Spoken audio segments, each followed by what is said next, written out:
for that. Okay, let's move on then to Ukraine.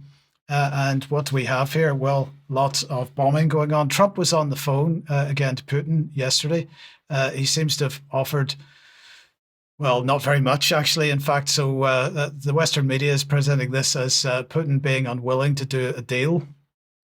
But in the early hours of this morning, then Kiev was under bombardment again, as we could see on screen at the moment.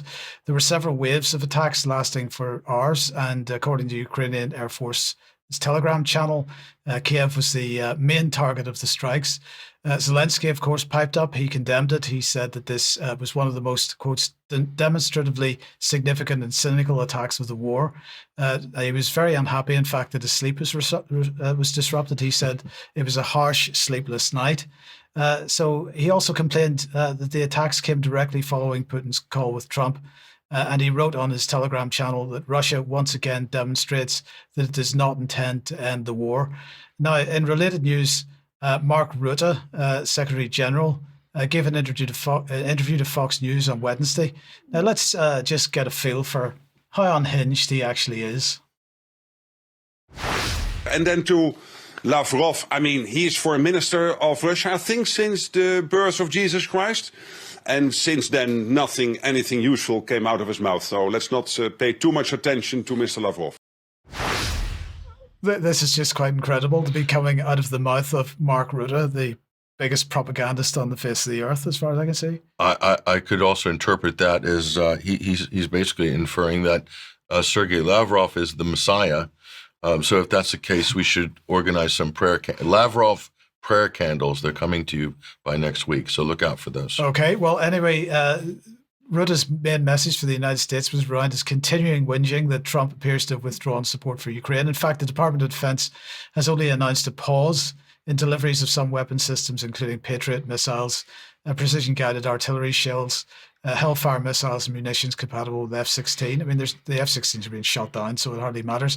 But anyway, Rutte said, I totally understand that the US always has to make sure its interests are covered. When it comes to Ukraine, in the short term, Ukraine cannot do without all the support it can get. I understand the US has to take care of its stockpiles, and at the same time, we have to allow for some flexibility here. Europeans, in the meantime, are really stepping up. Well, my question, Mark, if we can bring you back on screen, is are they stepping up? Well, that is certainly the plan. There is a major move in Europe, and I mentioned it. We can show this first slide. I mentioned it in a couple of reports ago on the 20th of June when I talked about a Bilderberg attendee citing the Savings and Investment Union as part of a greater stockpile of cash and credit to leverage or collateralize to completely revolutionize and enlarge European defense. And that is to be based on largely European production and far less reliance, they say, on American weapons and American weapons systems. Let's go back to that first slide, because that's the important report. The Commission, European Commission, unveils the White Paper for European Defense and the Rearm Europe Plan and Readiness 2030.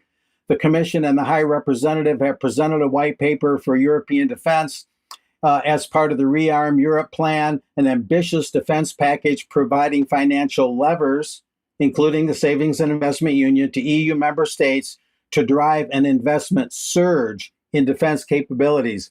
So this is about rumors of war, the possibility of war, real war.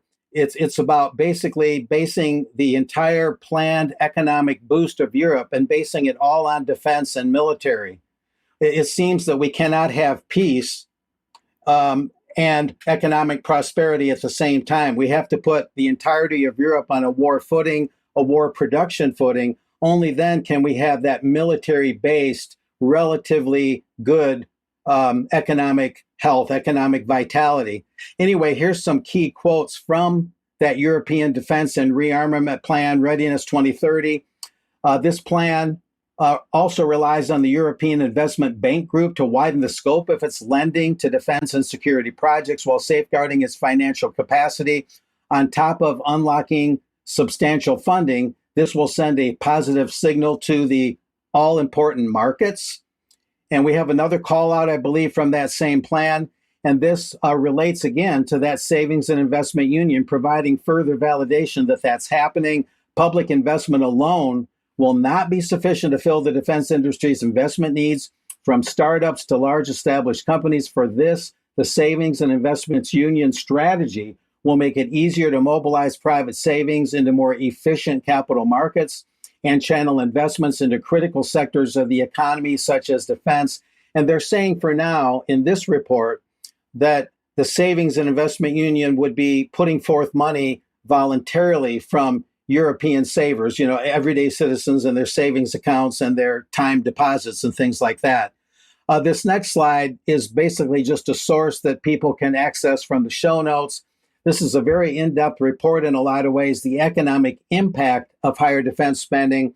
And it admits pretty clearly here that Europe will go significantly into debt and incur much more debt to do this European-wide major defense manufacturing rearmament plan. And so that's very significant to keep in mind. The next slide also reiterates from a couple of reports ago from me, the Bilderberg link, leveraging or collateralizing the savings of Europeans, which numbers in the tens of trillions in the amount. That came up initially in this European Financial Stability and Integration Review Plan that Maria Albuquerque, a Bilderberg attendee this year in Sweden, announced on the eve of Bilderberg.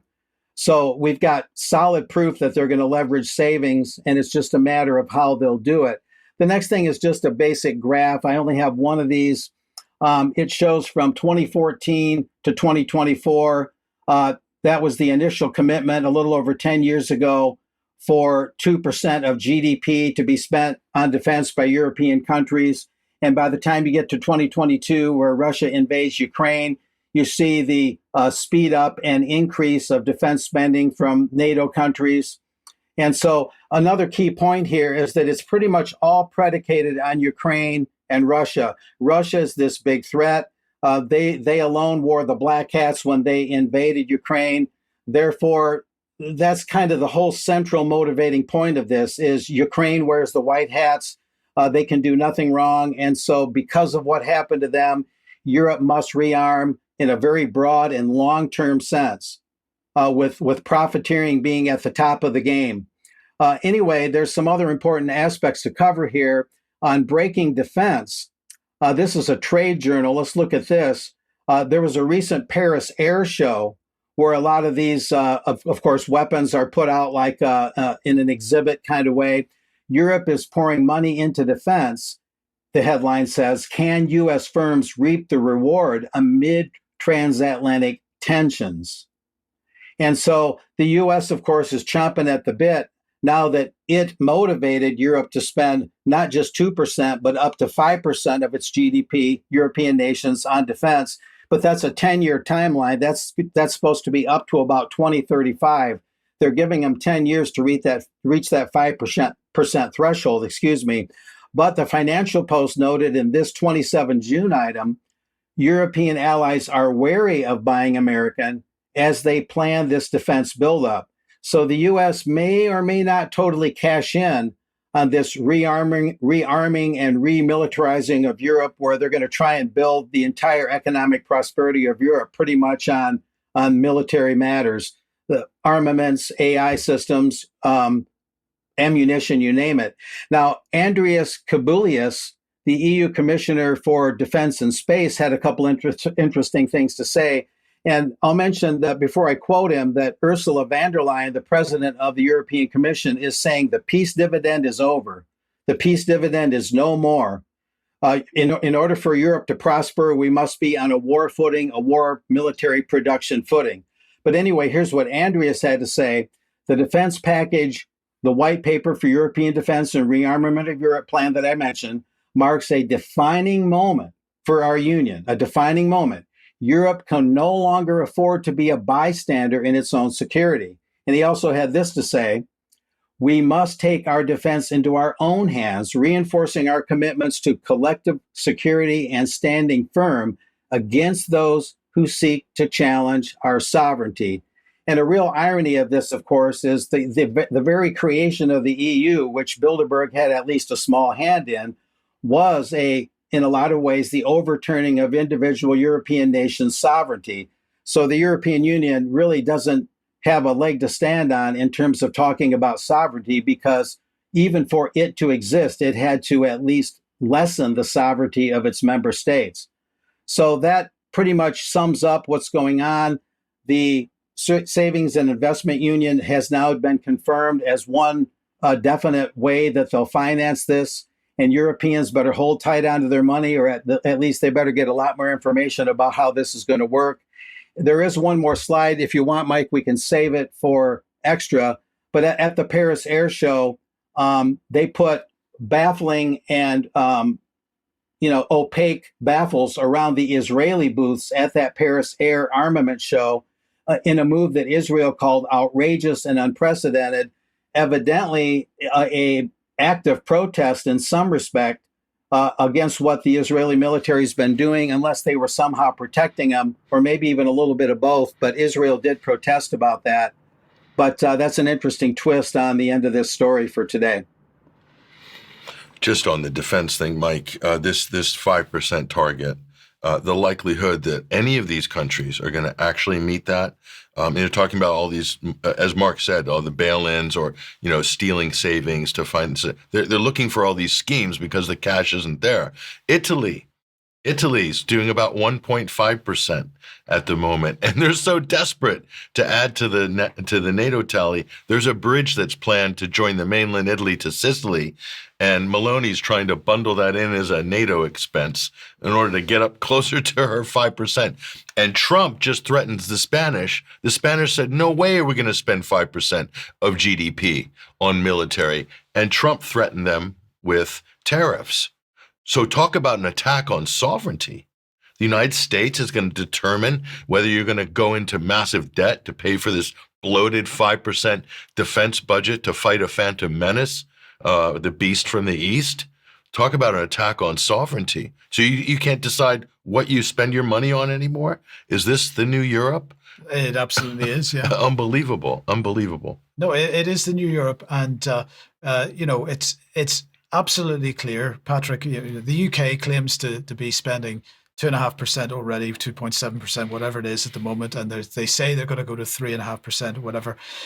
In order to even come to that number, they are including pensions in the figure. So and I'm sure all the other European countries are doing something similar. Yeah. So we are faced with a Russia. If Russia is our enemy, which I absolutely say they are not, but von der Leyen and the rest and Starmer claim that Russia is our enemy. Now, Russia has weaponry with much smaller defense budget than the weaponry that we can't even get near. And so, do these people really expect Russia to sit back and wait for the 20 years that it's going to take to get for the West to get up to a level where they could actually seriously prosecute a war against them? Or are they just going to ignore us? Or what are they going to do? Well, if it takes 20 years, Mike, then that's just about right, because every 100 years, Europe decides they're going to try to invade Russia, and it gets the same result every time. They run back with their tail between their legs. So let's set our watches for 2040, and let's do Operation Barbarossa again, and Napoleon trying to take Moscow. That went well, didn't it? So, I mean, this is just like ridiculous. What is the problem with Europe? What is this obsession with having to go to war with Russia constantly? Yes. Why didn't they just roll back NATO? And so this is just unbelievable. NATO's a joke, okay? This is all about interoperability. We know it doesn't work. And how many tanks does NATO produce collectively in a year in Europe? The European side, 100? Yeah. What is Europe? We don't have the productive capability. What does Russia produce in terms of tanks in a year? About 1,500, 1,500 a year. The whole of Europe can't even do a tenth of the Russian production. Are you guys kidding? That's seriously. And despite sanctions. By the Seriously. way, let's just remind ourselves of that. Like, what world are you living in? But your stocks are doing good. Your portfolios are doing good. Index funds, you're making money. You'll be able to buy the third or fourth house and maybe buy the yacht. So everybody's happy, right? Because that's what it's all about. Absolutely.